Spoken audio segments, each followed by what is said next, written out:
एक दिन सबल अपनी गाड़ी से कहीं जा रहा था। तभी रास्ते में उन्हें उपदेशक का आश्रम दिखाई दिया।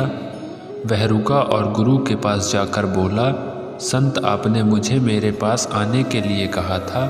जब मेरे जीवन में सच्चा दुख आता है, अब मैं बहुत दुखी हूँ। मेरी नींद हराम हो गई है, मुझे कहीं भी शांति नहीं मिल रही है। इस प्रकार से सबल ने अपनी सारी समस्याएं गुरु को बता दी। गुरु ने कहा, जब तुम पहली बार मुझसे मिलने आए थे तब भी तुम किसी दुख में थे।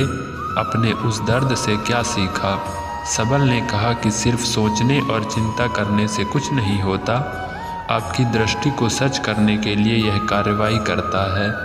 और सिर्फ काम करने से कुछ नहीं होता, परिणाम भी मिलना चाहिए। जब आपको लगता है कि आपका लक्ष्य हासिल नहीं होने वाला, तब राह में चाहे कितनी भी मुश्किलें आ जाएं, मन कितना भी निराश क्यों ना हो, कितना भी लगता हो कि अब कुछ नहीं होने वाला, तभी विश्वास करें, मैं जो भी कर रहा हूँ उसमें अवश्य सफल होऊंगा।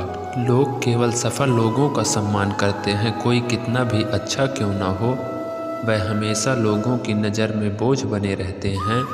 यह सब सुनकर उपदेशक मुस्कुराया और बोला, जब आपके पास है तो यह वास्तविक दुख नहीं है। अपने जीवन में वास्तविक दुख आए तब मेरे पास आओ, मैं उसे ठीक कर दूंगा। सबल ने जाते समय साधु को सोने के सिक्के से भरा घड़ा भेंट किया। घड़े को देखकर गुरु ने कहा कि यह मेरी किसी काम का नहीं है, उस पेड़ के नीचे गड्ढा खोदकर गाड़ दो। सबल ने गड्ढे को पेड़ के नीचे दबा दिया, जैसे कि गुरु ने बताया, और वहां से चला गया।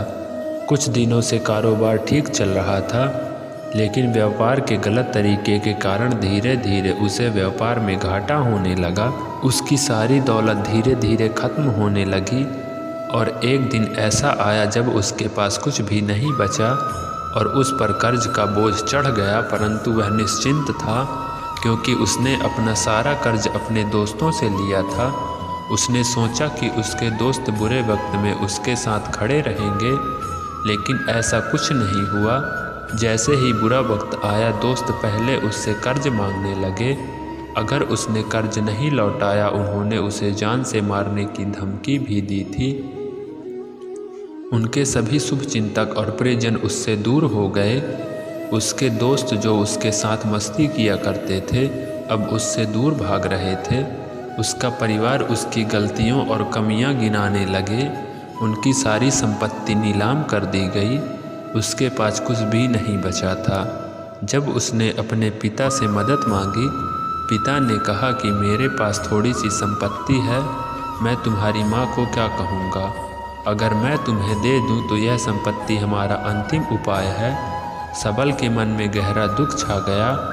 उसके आसपास कोई नहीं था जो उनके दुख को समझ सके, जो उसे संभाल सके। जनता के इस विश्वासघात के कारण वह अंदर से टूट चुका था।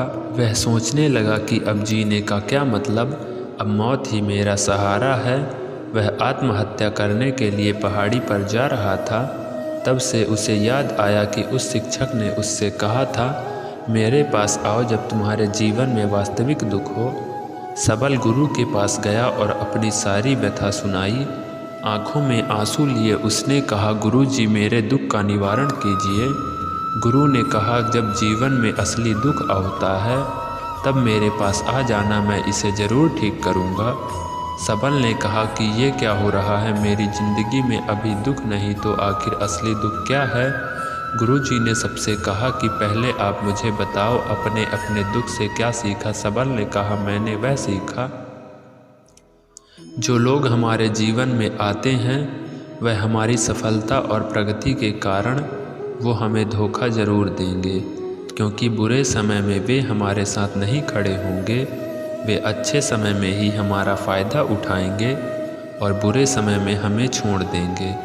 उन पर लोगों को भरोसा करें जो हमारे बुरे समय में हमारे साथ खड़े रहते हैं, लेकिन ऐसे लोग बहुत कम होते हैं। लेकिन जिनके पास है उनकी सराहना करनी चाहिए, उनका अपमान नहीं करना चाहिए।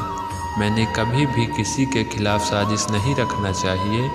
अपना काम ईमानदारी और धैर्य से करें और कभी लालची मत बनो। अपने सारे दुख दर्द और अनुभव बयां करने के बाद सबल गुरुजी सबने आंखें आंसू बैठे लिए बैठा रहा। कुछ देर बाद साधु उठे और पेड़ के नीचे एक गड्ढा खोदा और घड़ा निकाल लिया जो सोने के सिक्कों से भरा हुआ था। उसने सबल को देकर कहा, मेरे पास आओ जब तुम्हारे जीवन में वास्तविक दुख हो। सबल ने अपने शिक्षक को धन्यवाद दिया और उसे प्रणाम करके चला गया।